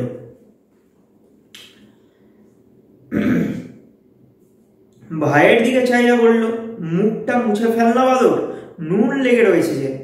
পরে দুর্গা নিরীহ মুখে বাড়ির মধ্যে ঢুকিয়া বলিল, কি মা? নিরীহ মুখে বলতে বোঝায় যে কোনো ভুল করেনি এমন মুখে। কোথায় বেরোনো হয়েছিল শুনি? একলা নিজের কত দিকে যাব? সকাল থেকে খাঁড় খেয়েছে, গা গতর ব্যথা হয়ে গেল। গা গতর বলতে বোঝায় শরীর। একটুখানি যদি কোনো দিক থেকে আসান আছে তোমাদের নিয়ে, অত বড় মেয়ে সংসারের কুটো গাছটা ভেঙে দুখানা করা নেই, কেবল পাড়ায় পাড়ায় টোটো টোকলা সেদে বেড়াচ্ছে। সে বাদর কোথায়, আন্ডারলাইন হবে। সে বাদর, বাদর বলতে এখানে হচ্ছে অপুর কথা বলছে। অর্থাৎ অপুর দিদি দুর্গা সংসারের কোনো কাজকর্ম করে না, সে এদিক ওদিক টোটো করে ঘুরে বেড়ায়, এর গাছ থেকে ফল পাড়ে, ওর গাছ থেকে হচ্ছে ফল চুরি করে ইত্যাদি লুকিয়ে চুকিয়ে খায়। তো সংসারের কোনো কাজ করে না দরুন তার মা সর্বজয়া খাড় কেচে আসার পর ক্লান্ত শরীরে হালকাভাবে গালি দিচ্ছে তার মেয়েকে। অপু আসিয়া বলিল, মা খিদা পেয়েছে। রসো রসো মানে থামো থামো, একটুখানি দাঁড়াও বাপু, একটুখানি হাত জিরোতে দাও, তোমাদের রাত দিন খিদে আর রাত দিন ফরমাইশ, ফরমাইশ অর্থাৎ এটা চাওয়া ওটা চাওয়া। ও দুর্গা দেখ তো বাছুরটা হাঁক পাচ্ছে কেন। খানিকটা পরে সর্বজয়ার রান্নাঘরের দাওয়ায় বটি পাতিয়া শশা কাটিতে বসিল, আন্ডারলাইন হবে। সর্বজয়া বটি পেতে কি কাটছিল, শশা। অপু কাছে বসিয়া পড়িয়া বলিল, আর একটু আটা বের করে দাও না মা, মুখে বড্ড লাগে। আটা বলতে বোঝে আঠার কথা এখানে বলছে। আসলে শশার ওই তার যে পিছনের দিকের অংশটা ভালো মতো না কাটা হয় কিনা, তাহলে কি লাগে বলতো, তিতা কিন্তু লাগে। ওই জন্য কি করে, শশা যখন কাটে পিছনের অংশটা কিন্তু একটু ঘষে ঘষে যে আঠালো ভাবটা সেটা কিন্তু বের করে দেওয়ার পর যখন শশাটা খাওয়া হয় তার চোখলাটা ছিলে বেশ কিন্তু সুস্বাদু লাগে। দুর্গা নিজের ভাগ হাত পাতিয়া লইয়া সংকুচিত সুরে বলিল, চাল ভাজা আর নেই মা। অপু খাইতে খাইতে বলিল, ও চিবানো যায় না, আম খেয়ে দাঁত টোকে। ব্যাস কথা আটকে গেল, অর্থাৎ আম খেয়ে তার দাঁত পুরো মুখ টক হয়ে গিয়েছে, সে আর চাল ভাজা দাঁতে ভাঙতে পারছে না। দুর্গার ভ্রুকুটি মিশ্রিত চোখ টেপায় বাধা পাইয়া তাহার কথা অর্ধ পথেই বন্ধ হইয়া গেল। অপু আরো কিছু বলতে যাচ্ছিল, কিন্তু দুর্গা কি করলো, ইশারাতে ভয় দেখানোর জন্য অপু তার কথাটা কিন্তু আটকে দিল। তাহার মা জিজ্ঞাসা করিল, আম কোথায় পেলি? সত্য কথা প্রকাশ করিতে সাহসী না হইয়া অপু দিদির দিকে জিজ্ঞাসাসূচক দৃষ্টিতে চাহিল। সর্বজয়া মেয়ের দিকে চাইয়া বলিল, তুই ফের এমন বেরিয়েছিলি বুঝি? দুর্গা বিপন্ন মুখে বলিল, ওকে জিজ্ঞাসা করো না, আমি এই তো এখন কাঁঠাল তলায় দাঁড়িয়ে, তুমি যখন ডাকলে তখন তো, বলে আটকে গেল। এখানে দুর্গা নিজেকে কিন্তু বাঁচানোর চেষ্টা করছে, ঠিক আছে। তো স্বর্ণ গোয়ালিনী গায়ে দুহিতে আসায় কথাটা চাপা পড়িয়া গেল, এটা আন্ডারলাইন হবে। গোয়ালিনীর নাম আমরা পাচ্ছি স্বর্ণ, ঠিক আছে। তাহার মা বলিল, যা বাছুরটা ধরগে যা। ডেকে ডেকে সারা হলো, কমলে বাছুর ও স্বর্ণ, অর্থাৎ স্বর্ণকে বলছে, মানে গোয়ালিনীকে বলছে স্বর্ণ, এত বেলা করে এলে কি বাঁচে। অর্থাৎ স্বর্ণ সেদিন কিন্তু দুধ দোয়াতে অনেকটা দেরি করে ফেলেছিল, সকাল সকাল গরুর দুধ কিন্তু দোয়াতে হয়, তো ওই জন্য বলছে যে একটু সকাল করে না এলে এই তেতপ্পর পর্যন্ত বাছুর বাঁধা, অর্থাৎ সকাল থেকে বাছুরটি বাঁধা রয়েছে। কেন বলছে এই কথাটা, কারণ বাছুরকে যদি না বাঁধা হয় না, বাছুর গরুর দুধ খেয়ে ফেলে সেই বেলাটার জন্য। তো ওই জন্য কি করে, যারা দুধ দোয়ায় তারা কিন্তু সকাল সকাল দুধটা দুইয়ে খানিকটা দুধ রেখে দেয় বাছুরের জন্য। দিদির পিছনে পিছনে অপুও দুধ দোয়া দেখিতে গেল। সে বাহির উঠোনে পা দিতেই দুর্গা তাহার পিঠে দুম করিয়া নির্ঘাত এক কিল বসাইয়া দিয়া কহিল, লক্ষ্মী ছাড়া বাদর। পরে মুখ ভাঙিয়া কহিল, আম খেয়ে দাঁত টোকে গিয়েছে, আবার কোনোদিন আম দেব না খেও, আম দেব খেও, ছাই দেব। এই অবেলায় পটলিদের কাকুরতলির আম কুড়িয়ে এনে চাড়াবো, এত বড় বড় গুটি হয়েছে, মিষ্টি যেন গুড়, দেব তোমায়, খেও এখন। হাওয়া একটা কথাকার, যদি এতটুকু বুদ্ধি থাকে। দুপুরের কিছু পরে হরিহর কাঁচ ছাড়িয়া বাড়ি ফিরিল। সে আজকাল গ্রামের অন্নদারায়ের বাটিতে গোমস্তার কাজ করে। এটা আন্ডারলাইন হবে। গোমস্তা শব্দের অর্থ হলো যে হিসাব রক্ষার কাজ। জিজ্ঞাসা করল, অপুকে দেখছি নে? সর্বজয়া বলল, অপু তো ঘুমোচ্ছে। দুর্গা বুঝি? সে সেই খেয়ে বেরিয়েছে, সে বাড়ি থাকে কখন? ওই যে বললাম, দুর্গা এর বাগান থেকে আম কুড়িয়ে আনছে, সামান্য একটু বাড়িতে থাকছে, আবার বাড়ি থেকে বেরিয়ে যাচ্ছে। দুর্গা হচ্ছে একটা পুরো প্রকৃতি প্রেমী মেয়ে। সে বাড়িতে চার দেওয়ালের মধ্যে বন্দী হয়ে থাকতেই চায় না। সংসারের তার কাজে মনই নেই। দুটো খাওয়ার সঙ্গে যা সম্পর্ক, অর্থাৎ খেতে আসে, খাই দায়, চলে যায়। আবার সেই খিদে পেলে তবে আসবে। কোথায় কার বাগানে, কার আমতলায়, জামতলায় ঘুরছে, এই 34 মাসের রোদ্দুরে, অর্থাৎ চৈত্র মাসের রোদ্দুরে ফের দেখো না এই জ্বরে পড়লো বলে। অত বড় মেয়ে বলে বোঝাবো কত? কথা শোনে না, কানে নেয়। এই সময়ে মেয়ে দুর্গা কোথা হইতে পা টিপিয়া টিপিয়া আসিয়া বাহিরের দুয়ারে আড়াল হইতে সতর্কতার সহিত একবার উকি মারিল, এবং অপর পক্ষ সম্পূর্ণ সজাগ দেখিয়া ওধারে পাঁচিলের পাঁচ বাহিয়া বাহির বাটির রোয়াকে উঠিল। উঠানে নামিয়া সে কাঁঠাল তলায় দাঁড়াইয়া কি করিবে ঠিক করিতে না পারিয়া নিরুৎসাহে, মানে অত্যন্ত উৎসাহের সহিত এদিক ওদিক চাহিতে লাগিল। পরে হঠাৎ কি ভাবিয়া রুক্ষ চুলগুলো বাতাসে উড়াইতে উড়াইতে মহা খুশির সহিত পুনরায় সোজা বাটির বাইরে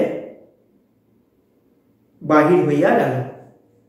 এখানেই শেষ হলো আমাদের দ্বিতীয় অংশ। এরপর তৃতীয় অংশতে যাই। বলেছে দেখো, অপুদের বাড়ি হইতে কিছু দূরে একটা খুব বড় অশ্বত্থ গাছ ছিল।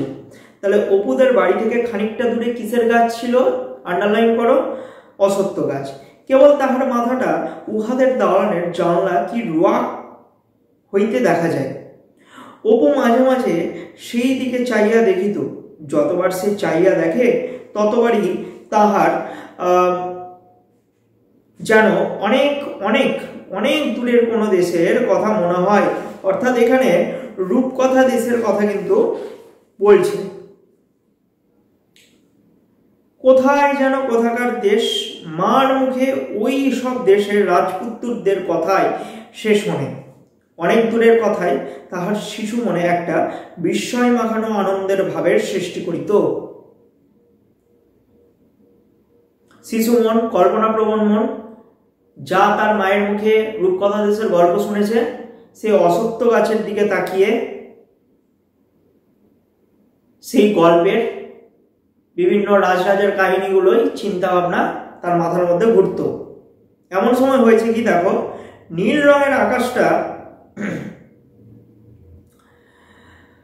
অনেক দূর, ঘুড়িটা, কুঠির মাঠটা অনেক দূর। সে বুঝাইতে পারিত না, বলিতে পারিত না কাহাকেও। কিন্তু এসব কথা তাহার মন যেন কোথায় উড়িয়া চলিয়া যাইত।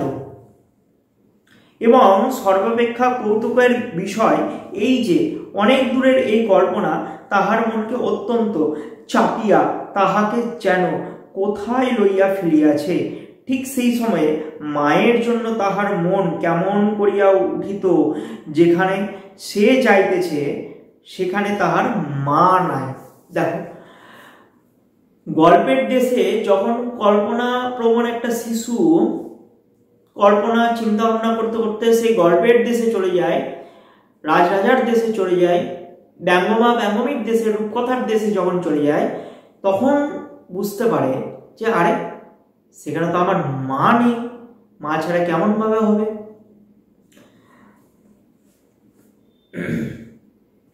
এবং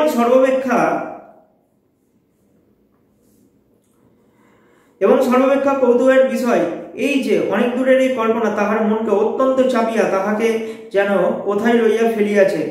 ঠিক সেই সময়ে মায়ের জন্য তাহার মন কেমন করিয়া উঠিত। যেখানে সে যাইতেছে সেখানে তাহার মা নাই। বললাম অমনি মায়ের কাছে যাইবার জন্য মন আকুল হইয়া পড়িত। কতকবার যে এরকম হইয়াছে, আকাশের গায়ে অনেক দূরে একটা চিল উড়িয়া যাইতেছে। ক্রমে ছোট্ট ছোট্ট ছোট্ট হইয়া নীলুদের তাল গাছের উঁচু মাথাটা পিছনে ফেলিয়া দূর আকাশে ক্রমে মিলাইয়া যাইতেছে। চাইয়া দেখিতে দেখিতে যেমন উড়ন্ত চিলটা দৃষ্টিপথের বাহির হইয়া যাইত, অমনি সে চোখ নামাইয়া লইয়া বাহির বাটি হইতে এক দৌড়ে রান্নাঘরের দাওয়ায় উঠিয়া গৃহ কার্যরত মাকে জড়াইয়া ধরিত। যখনই সেই সময়ে মায়ের কথা মনে পড়তো, তখনই সে কি করত, মায়ের কাছে ছুটে এসে মাকে পিছন দিক থেকে জাপটে ধরত। মা বলিত, দেখো দেখো ছেলের কাণ্ড দেখো, ছাড় দেখছিস, সকরি হাত অর্থাৎ এটো হাত, ছাড়ো মানিক আমার, সোনা আমার, তোমার জন্য এই দেখো চিংড়ি মাছ ভাসছে। আন্ডারলাইন হবে। এখানে সর্বজয়া কি ভাসছে বলে লেখক বলেছেন চিংড়ি মাছ। তুমি যে চিংড়ি মাছ ভালোবাসো, হ্যাঁ দুষ্টুমি করো না, ছাড়ো। আহারাদির পর দুপুরবেলা তাহার মা কখনো কখনো জানলার ধারে আঁচল পাতিয়া শুইয়া ছেঁড়া কাশিদাসী মহাভারত খানা সুর করিয়া পড়িত। আন্ডারলাইন হবে। কখন মহাভারত সর্বজয়া করত? দুপুরবেলা আহার মানে খাওয়া দাওয়ার পর। কাশিদাসের মহাভারত একটা কিন্তু গ্রন্থ রয়েছে, সেটা তার মা সুর করে পড়তো।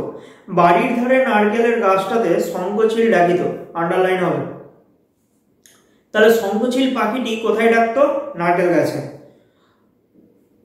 অপু নিকটে বসিয়া হাতের লেখা ক খ লিখিতে লিখিতে এক মনে মায়ের মুখে মহাভারত পড়া শুনিত। আন্ডারলাইন হবে এক মনে মায়ের মুখে মহাভারত পড়া শুনিত। এখান থেকে প্রশ্ন আসবে, অপু তার মায়ের মুখ থেকে কি শুনতে ভালোবাসত? কি হবে উত্তর? মহাভারত।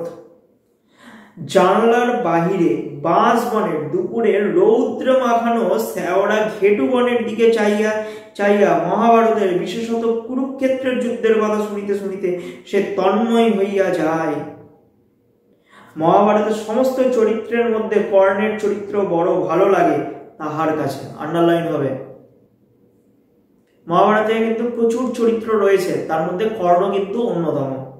এই কর্ণের চরিত্র অপুর বেশ ভালো লাগে। ইহার কারণ বলছে, দেখো ইহার কারণ কর্ণের উপর তাহার কেমন একটা মমতা হয়। রথের চাকা মাটিতে পুঁতিয়া গিয়াছে, এক হাতে প্রাণপণে সেই চাকা মাটি হইতে টানিয়া তুলিবার চেষ্টা করিতেছেন। সেই নিরস্ত্র অর্থাৎ হাতে কোনো অস্ত্র নেই, অসহায় বিপন্ন কর্ণের অনুরোধ মিনতি উপেক্ষা করিয়া অর্জুন তীর ছুঁড়িয়া তাহাকে মারিয়া ফেলিলেন। কর্ণ কিন্তু ছিল দানবীর। কর্ণ যখন জন্মেছিল তখন সে বুকে একটা রক্ষা কবচ নিয়ে জন্মেছিল, যেটা তার শরীরেরই একটা অংশ হিসাবে কাজ করত। এবং সেই রক্ষা কবচটা যতদিন তার দেহে ছিল, কোনো দেবতা কোনো রাক্ষস কেউই তাকে পরাস্ত করতে পারত না। এমন সময় দেবরাজ ইন্দ্র চক্রান্ত করে কর্ণের কাছ থেকে তার রক্ষা কবচটা দান হিসাবে চায়। কর্ণ তো দানবীর, অবশেষে তার বুক থেকে ছিঁড়ে তার রক্ষা কবচটা ইন্দ্রকে কিন্তু প্রদান করে।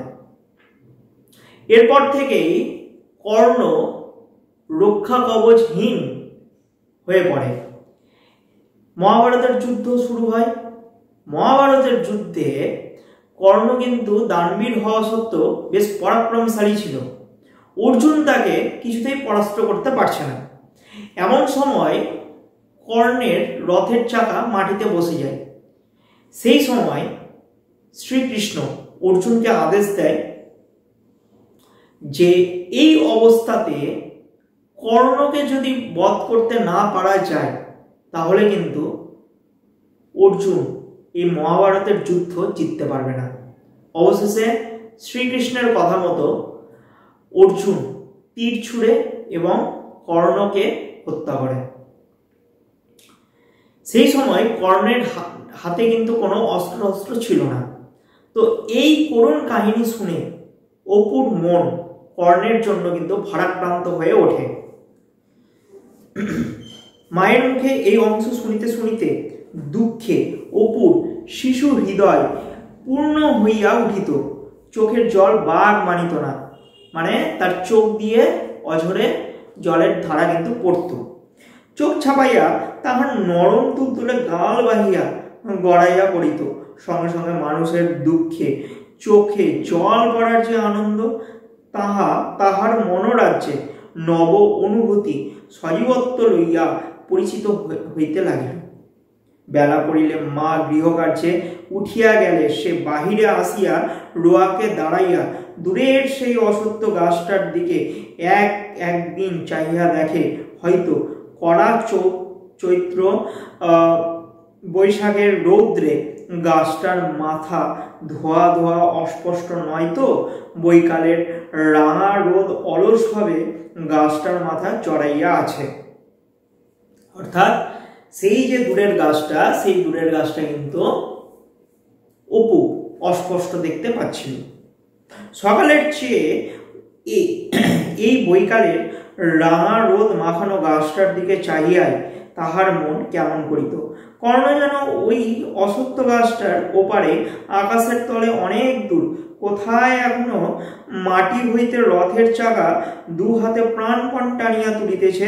রোজই তোলে মহাবীর, কিন্তু চিরদিনের কৃপার পার্থ কর্ণ। একদিন মহাভারতের যুদ্ধের কাহিনী শুনিতে শুনিতে তাহার মনে হয় যুদ্ধ জিনিসটা মহাভারতে বড় কম লেখা আছে। ইহার অভাব পূর্ণ করিবার জন্য এবং আঁশ মিটিয়া যুদ্ধ জিনিসটা উপভোগ করিবার জন্য সে এক উপায় বাহির করিয়াছে। কি উপায় জানব। তাহলে এতক্ষণ আমরা বুঝতে পারলাম মহাবীর কর্ণের প্রতি অপু মনে কিন্তু বেশ করুণা জেগেছে, এবং এই চৈত্র মাসের রোদে অপু ভাবছে যে এই মহাভারতের যুদ্ধের কাহিনীটা আরো বেশ বিশাল বড় হতে পারত, কিছু না কিছু খামতি থেকে গেছে। তখন সে একটা উপায় বের করেছে। কি উপায় দেখো, বলেছে একটা বাখারি বলতে বোঝায় বাঁশের ফালি। এই যে ছবিটাতে যে দেওয়া আছে, অপু হাতে ধরে রয়েছে লাঠিটা, ওই রকম হচ্ছে বাখারি, অর্থাৎ বাঁশের ফালি মানে টুকরো বাঁশের টুকরা, কিংবা হালকা কোনো গাছের ডালকে অস্ত্রস্বরূপ হাতে লইয়া সে বাড়ির পিছনে বাঁশ বাগানের পথে অথবা বাহিরের উঠানে ঘুরিয়া বেড়ায় ও আপন মনে বলে। তারপর দ্রোণ তো একেবারে 10 বাণ ছুঁড়িলেন, অর্জুন করলেন কি একেবারে 200টা বাণ দিলেন মেরে। তারপর সে কি যুদ্ধ! দ্রোণ হচ্ছে গুরু দ্রোণাচার্য, যার কাছে অর্জুন সমেত পঞ্চপাণ্ডব এবং 100 জন কৌরব অস্ত্র শিক্ষা লাভ করেছিলেন। তো বলছে যে বিভিন্ন সিরিয়াল বা বিভিন্ন সিনেমাতে দেখা যায় না, যে কেউ একটা তীর ছুড়লো অপর প্রান্ত থেকে, সে একটা তীরের পরিপ্রেক্ষিতে কি করলো না 100টা তীর বেরিয়ে গেল। 100টা তীর বেরাচ্ছে, সেখান থেকে 1000, 1 লাখ তীর ঝাঁকে ঝাঁকে বৃষ্টির মতন কিন্তু ঝরে ঝরে পড়ছে, এরকম তো দেখা যায়, তাই না? তো এই কথাটা কি অপু ভাবতে শুরু করলো। সে ভয়ানক যুদ্ধ, বাণের চোটে চারিদিক অন্ধকার হয়ে গেল। এখন সে মনে মনে যতগুলো বাণ হইলে তাহার আশা মিটে তাহার কল্পনা করে, যদিও তাহার কল্পনায় ধারা মার মুখে কাশি কাশি মহাভারতে বর্ণিত যুদ্ধের প্রণালী সম্বন্ধে যাহা শোনা আছে তাহা অতিক্রম করে না। তারপর তো অর্জুন করলেন কি, ঢাল তলোয়ার নিয়ে রথ থেকে লাফিয়ে পড়লেন। পরে এই যুদ্ধ, দুর্যোধন এলেন, ভীম এলেন, বানে বানে আকাশ অন্ধকার করে ফেলেছে, আর কিছু দেখা গেল না। সব কিন্তু অপু এখানে মহাভারতের যুদ্ধটা কল্পনা করছে। মহাভারতের রথীগণ মাত্র অষ্টাদশ যুদ্ধ করিয়া, অষ্টাদশ বলতে বোঝায় 18 দিন, মহাভারতের যুদ্ধ হয়েছিল 18 দিন ধরে, তো অষ্টাদশ দিবস যুদ্ধ করিয়া নাম কিনিয়া গিয়েছেন, কিন্তু রক্ত মাংসের দেহে জীবন্ত থাকিলে তাহারা বুঝিতে পারিতেন যশ লাভের অর্থাৎ সম্মান লাভের পথ ক্রমশই কিরূপ দুর্গম হইয়া পড়িয়াছে। সত্যিই তাই, এই যে আমরা মানুষ, রক্ত চামড়ার মানুষ, সম্মানের জন্য কিন্তু আমরা প্রতিনিয়ত লড়াই করি। আমরা কখনো চাই না যে অসম্মান কেউ আমাকে করুক, তাই তো? বালকের আকাঙ্ক্ষা নিবৃত্তি করিতে তাহার মাসের পর মাস সমানভাবে অস্ত্র চালনা করিতে পারেন কি? তো বালক অপু কল্পনা করেছে যে এই মহাভারতের যুদ্ধটা 18 দিন না হয়ে আর বেশ কিছুদিন চলতে পারতো, তার মনের আশাটা তাহলে পূরণ হতো। গ্রীষ্মকালের দিনটা বৈশাখের মাঝামাঝি, নীলমণি রায়ের ভিটার দিকে জঙ্গলের ধারে সেদিন দুপুরের কিছু পূর্বে দ্রোণগুরু বড় বিপদে পড়িয়াছেন, মানে অপু এখানে কল্পনা করছেন। কপিধ্বজ রথ, অর্থাৎ অর্জুনের রথের নাম হচ্ছে কপিধ্বজ। মহাভারতের যুদ্ধে অর্জুন যে রথটা ব্যবহার করেছিল ঠিক তার মাথার উপরে ছিল হনুমান, অর্থাৎ হনুমান ছিল অর্জুনের রথের রক্ষাকর্তা। একবারে তাহার ঘাড়ের উপর গান্ডীব ধনু হইতে, গান্ডীব ধনু বলতে বোঝায় অর্জুনের ধনুকের নাম হচ্ছে গান্ডীব, গান্ডীব ধনু হইতে ব্রহ্মাস্ত্র মুক্ত হইবার বিলম্ব চক্ষের পলক মাত্র। ব্রহ্মাস্ত্র হচ্ছে এমন একটা অস্ত্র যেটার মাধ্যমে মহাভারত এবং রামায়ণে বর্ণিত রয়েছে, যেটা যদি ছুঁড়ে মারা যায় তাহলে সমস্ত কিছু ধ্বংস হয়ে যায়। কুরু সৈন্য দলে হাহাকার উঠিয়াছে। এমন সময় শ্যাওড়া বনের ওদিক হইতে হঠাৎ কি কৌতুকের কণ্ঠে জিজ্ঞাসা করিল, ও কিরে অপু? অপু চমকিয়া উঠিয়া আকর্ণ টানা জ্যাকে হঠাৎ ছাড়িয়া দিয়া চাহিয়া দেখিল তাহার দিদি জঙ্গলের মধ্যে দাঁড়াইয়া তাহার দিকে চাহিয়া খিলখিল করিয়া হাসিতেছে। অপু চাহিতেই বলল, হ্যাঁ রে পাগলা, আপন মনে কি বকছিস বিড়বিড় করে আর হাত পা নাড়ছিস? তার দিদি আড়াল থেকে অপুর কর্মকাণ্ডগুলো দেখে ফেলেছে, তো অপু তো লজ্জা পেয়ে গেছে। তো পরে সে ছুটিয়া আসিয়া সস্নেহে ভাইয়ের কচি গালে চুমু খাইয়া বলল, পাগল, কোথাকার একটা পাগল, কি বকছিলি রে আপন মনে? অপুর লজ্জিত মুখে বারবার বলিতে লাগিল, যা বকছিলাম বুঝি, আচ্ছা যা।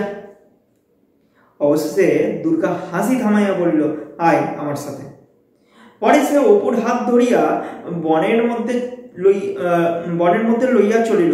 খানিক দূর গিয়া হাসি মুখে আঙুল দিয়া দেখাইয়া বলল, দেখেছিস কত নোনা পেকেছে? নোনা হচ্ছে একটা আতা জাতীয় ফল, আতা ফল। এখন কি করে পারা যায় বল দেখি? অপু বলল, ও অনেক রে দিদি, একটা কঞ্চি দিয়ে পারা যায় না? কঞ্চি হচ্ছে বাঁশের সরু ডাল। দুর্গা বলিল, তুই এক কাজ কর, ছুটে গিয়ে বাড়ির মধ্যে থেকে আকুশিটা নিয়ে আয় দেখি। আকুশি দিয়ে টান দিলে পড়ে যাবে, দেখিস এখন। অপু বলিল, তুই এখন দাঁড়া দিদি, আমি আনছি। অপু আকুশি আনিলে দুজনে মিলিয়া বহু চেষ্টা করিয়াও 4-5টার বেশি ফল পাড়িতে পারিল না। খুব উঁচু গাছ, সর্বোচ্চ ডালে যে ফল আছে তাহা দুর্গা আকুশি দিয়াও নাগাল পাইল না। পরে সে বলিল, চল আজ এগুলো নিয়েই যাই, নাইবার বেলায় মাকে সঙ্গে আনবো, মার হাতে ঠিক নাগাল আসবে। দে নোনাগুলো আমার কাছে, তুই আকুশিটা নে। নোলক পড়বি? নোলক বলতে বোঝায় নাকের নথ। মেয়েরা নাকের নথ যে পড়ে ওটাকে ভালো বাংলাতে বলা হয় নোলক। এখানে কিন্তু নোলকটা কোনো গয়নাগাটি দিয়ে পড়াতে যাচ্ছে না। কি দিয়ে পড়াতে যাচ্ছে পরের লাইনে আমরা জানবো। দেখো বলেছে, একটা নিচু ঝোপের মাথায় ওর কলমি লতায় সাদা সাদা ফুলের কুড়ি। দুর্গা হাতের ফলগুলো নামাইয়া নিকটের ফুলের কুড়ি ছিঁড়িতে লাগিল, বলিল, এদিকে সরে আয়, নোলক পরিয়ে দি। তাহার দিদি ওর কলমি ফুলের নোলক পরিতে ভালোবাসে, আন্ডারলাইন হবে। তাহলে কিসের তৈরি নাকের নথ বা নোলক পড়তে দুর্গা ভালোবাসে? ওড়কলমি। ওড়কলমি হচ্ছে একটা ফুল, বিশেষ ফুল, সেই ফুলের নোলক পড়তে ভালোবাসে। বন জঙ্গল সন্ধান করিয়া সে প্রায়ই খুঁজিয়া আনিয়া নিজে পড়ে ও ইতিপূর্বে কয়েকবার অপুকেও পড়াইছে। অপু কিন্তু মনে মনে নোলক পড়া পছন্দ করে না, তার ইচ্ছা হইল বলে নোলকের তাহার দরকার নাই। তবে দিদির ভয়ে সে কিছু বলিল না, সে তো ছেলে, নাকের নথ পরে কি করবে, তাই না? তো ওই জন্য দিদির ভয়ে, দিদি যদি কোনো গাল ডাল দেয়, গাল বন্ধ করে, সেটার ভয়ে অপু আর কিছু বলতে পারলো না। দিদিকে চটাইবার ইচ্ছা তাহার আদৌ নাই। আন্ডারলাইন হবে, এখানে কার কথা বলা হচ্ছে? অপুর কথা বলা হচ্ছে। চটাইবার বলতে বোঝায় রাগাবার, রাগাবার ইচ্ছা কিন্তু অপুর নেই। কি কারণে? কারণ দেখো পরের লাইনে আমরা জানবো। বলছে কারণ দিদি বন জঙ্গল ঘুরিয়া কুলটা, জামটা, নোনাটা, আমড়াটা সংগ্রহ করিয়া তাহাকে লুকাইয়া খাওয়ায়, এমন সব জিনিস জুটাইয়া আনে যাহা হয়তো কুপথ্য হিসাবে, মানে যা খাওয়া উচিত নয়, খাইতে নিষেধ আছে। কাজেই অন্যায় হইল দিদির কথা না শোনা তাহার সাহসে কুলাই না। একটা কুড়ি ভাঙাইয়া সাদা জলের মধ্যে যে আঠা বাহির হইল, তাহার সাহায্যে দুর্গা অপুর নাকে কুড়িটি আঁটিয়া দিল, পরে নিজেও একটা পড়িল। তারপর ভাইয়ের চিবুকে হাত দিয়া নিজের দিকে ভালো করিয়া ফিরিয়া বলিল, দেখি কেমন দেখাচ্ছে, বা বেশ হয়েছে, চল মাকে দেখাইয়ে। অপু তার ভাইকে, দুর্গা তার ভাই অপুকে ওড়কলমি ফুল দিয়ে নাকের নলক পরিয়ে দিয়েছে। দেখতে বেশ ভারী সুন্দর লাগছে। এমন অবস্থায় নাকের নলক পরিয়ে মায়ের কাছে নিয়ে যাচ্ছে তার ভাইকে। অপু লজ্জিত মুখে বলিল, না দিদি, চল না, খুলে ফেলিস না যেন, বেশ হয়েছে। বাড়ি আসিয়া দুর্গা নোনা ফলগুলি রান্নাঘরের দাওয়ায় নামাইয়া রাখিল। সর্বজয়া রাজিতে ছিল, দেখিয়া খুব খুশি হইয়া বলল, কোথায় পেলি রে? দুর্গা বলিল, ওই লিচু জঙ্গলে, অনেক কাছে। কাল গিয়ে তুমি পারবে মা? এমন পাকা, একেবারে সিঁদুরের মতন রাঙা। সে আড়াল ছাড়িয়া দাঁড়াইয়া বলিল, দেখো মা, অপু নলক করিয়া দিদির পিছনে দাঁড়াইয়া আছে। সর্বজয়া হাসি বলল, ও মা, এ আবার কে রে? কে চিনিতে পারছে না তো? অপু লজ্জায় তাড়াতাড়ি নাকের ডগা হইতে ফুলের কুড়ি খুঁড়িয়া ফেলল, বলিল, ওই দিদি পরিয়ে দিয়েছে। দুর্গা হঠাৎ বলিয়া উঠিল, চল রে অপু, ওই কোথায় ডুগডুগি বাজছে, চল। সামান্য একটু সময়ের জন্য দুর্গা বাড়িতে আসলো, আবার ডুগডুগির আওয়াজ শুনে সে বাড়ি থেকে আবার চলে যাচ্ছে। অদ্ভুত মানে মেয়ে। তো ওই কোথায় ডুগডুগি বাজছে, চল। বাদর খেলতে এসেছে ঠিক, শিগগির আয়। গ্রামগঞ্জে আগে সাপ খেলা, বাদর খেলা কিন্তু হতো। তোমরা কেউ যদি দেখে থাকো আমাকে কমেন্ট বক্সে লিখে জানিও। আগে দুর্গা ও তাহার পিছনে পিছনে অপু ছুটিয়া বাটি বলতে বোঝায় এখানে ওই খাওয়ার বাটি না, বাটি হচ্ছে বাড়ি। বাটির বাহির হইয়া গেল। সম্মুখের পথ বাহিয়া বাদর নয়, ও পাড়ার চিনিবাস ময়দার মাথায় করিয়া খাবার ফেরি করিতে বাহির হইয়াছে। চিনিবাস, আন্ডারলাইন হবে চিনিবাস ময়রা। তাহলে ময়রার নাম পাচ্ছি আমরা কি? চিনিবাস। এ কি করছে? খাবার ফেরি করার জন্য এর বাড়ি থেকে ওর বাড়ি এগিয়ে চলছে। চিনিবাস হরিহর রায়ের দুয়ার দিয়া গেলেও এ বাড়ি ঠুকিল না, কারণ সে জানে এ বাড়ির লোক কখনোই কিছু কেনে না। এখানে অপুর পরিবারে চরম দারিদ্রের ছাপ আমরা লক্ষ্য করতে পারছি। সামান্য মিষ্টি কেনার তাদের কিন্তু পয়সা নেই। তবুও দুর্গা অপুকে দরজায় দাঁড়াইয়া থাকিতে দেখিয়া জিজ্ঞাসা করিল, চাই নাকি? অপু দিদির মুখের দিকে চাইল। দুর্গা চিনিবাসের দিকে ঘাড় নাড়িয়া বলল, না। চিনিবাস ভুবন মুখুজ্জের বাড়ি গিয়া মাথার চাঁড়ি নামাইতে, চাঁড়ি বলতে বোঝায় ঝুড়ি, নামাইতেই বাড়ির ছেলেমেয়েরা কলরব করিতে করিতে তাহাকে ঘিরিয়া দাঁড়াইল। ভুবন মুখুজ্জে অবস্থাপন্ন লোক, অর্থাৎ পয়সাওয়ালা ধনী সম্ভ্রান্ত পরিবারের একজন সদস্য ভুবন মুখুজ্জে। বাড়িতে 5-6টা গোলা আছে, আন্ডারলাইন হবে। গোলা বলতে বোঝায় যেখানে ধান রাখা হয়, ধান রাখার ঘর, গোলা আছে। এ গ্রামে অন্নদা রায়ের নিচেই জমি জমা ও সম্পত্তি বিষয়ে তাহার নাম করা যাইতে পারে। অন্নদা রায়ের পর যার নাম সে হলো ভুবন মুখুজ্জে। অত্যন্ত জমি জমা এবং জমিদারের মতনই তাদের বাস, ঠিক আছে। তো অপু তারপর বলেছে দেখো, ভুবন মুখুজ্জের স্ত্রী বহুদিন মারা গিয়েছেন, বর্তমানে তার সেজ ভাইয়ের বিধবা স্ত্রী এ সংসারের কর্ত্রী। সেজ বউয়ের বয়স 40-এর উপর হইবে, আন্ডারলাইন হবে। তাহলে সেজ বউয়ের বয়স কত পেলাম? 40 বছরের উপর। অত্যন্ত কড়া মেজাজের মানুষ বলিয়া তাহার খ্যাতি আছে। সেজ বউ একখানা মাজা পিতলের সরাই করিয়া চিনিবাসের নিকট হইতে কি কি নিচ্ছে দেখো, আন্ডারলাইন হবে। কি কি নিচ্ছে? মুরকি, সন্দেশ, বাতাসা, দশহরা পূজার জন্য লইলেন। দশহরা পূজা হচ্ছে গঙ্গা পূজা, যেটা সম্ভবত জ্যৈষ্ঠ মাসের দিকে হয়। ভুবন মুখুজ্জের ছেলে মেয়ে ও তাহার নিজের ছেলে সুনীল, তাহলে সুনীলকে পাচ্ছি, ভুবন মুখুজ্জের ছেলের নাম আমরা পাচ্ছি সুনীল, দাঁড়াইয়া ছিল। তাহাদের জন্য খাবার কিনিলেন। পরে অপুকে সঙ্গে লইয়া দুর্গা চিনিবাসের পিছন পিছন ঢুকিয়া উঠোনে আসিয়া দাঁড়াইয়া আছে দেখিয়া সেজ বউ নিজের ছেলে সুনীলের কাঁধে হাত দিয়া একটু ঠেলিয়া দিয়ে বললেন, যাও না, রুয়াকে উঠে গিয়ে খাও না। এখানে চরম অমানবিকতার একটা পরিচয় পাচ্ছি। সেজ বউ দেখছে যে দুর্গা এবং অপু চিনিবাস ময়নার পিছন পিছন অনুসরণ করতে করতে তার বাড়িতে এসে উপস্থিত হয়েছে। এমন সময় তার ছেলে সুশীল কিছু খাচ্ছিল, যাতে তাদের লোভ বা তাদের নজর যাতে সুনীলের খাবারের উপর না পড়ে, তাই সে সুনীলকে বলল যে একটু ভিতরে গিয়ে খা। এখানে চরম অমানবিকতার একটা পরিচয় কিন্তু পাচ্ছি আমরা। এখানে ঠাকুরের জিনিস মুখ থেকে ফেলে এটো করে বসবে।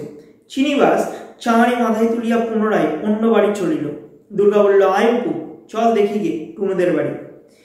ইহারা সদর দরজা পার হইতে সেজ বউ মুখ ঘুরাইয়া বলিয়া উঠিলেন। সেজ বউকে ওই যে কড়া মেজাজের মহিলাটি একদম বলে উঠল, কি দেখতে পারি না বাবু, ছুরিটার যে কি হ্যাংলা স্বভাব। ছুরিটা বলতে এখানে বোঝাচ্ছে দুর্গা, কি হ্যাংলা স্বভাব। নিজের বাড়ি আছে, গিয়ে বসে কিনে খাগে জানা, তা না লোকের দৌড় দৌড়। যেমন মা তেমনই ছা, অর্থাৎ যেমন মা বাপ মা তুলে গাল দিচ্ছে, যেমন মা তেমনি তার ছানাপোনা, অর্থাৎ সন্তান সন্ততি। ইহাদের বাহির হইয়া দুর্গা ভাইকে আশ্বাস দিবার সুরে বলিল, চিনিবাসের ভারী তো খাবার, বাবার কাছে থেকে দেখিস রথের সময় 4টে পয়সা নেব, আন্ডারলাইন হবে। তাহলে রথের বেলার সময় 4টা পয়সা নেওয়ার কথা দুর্গা অপুকে বলেছিল। তুই দুটো, আমি দুটো, তুই আমি মুরকি কিনে খাবো।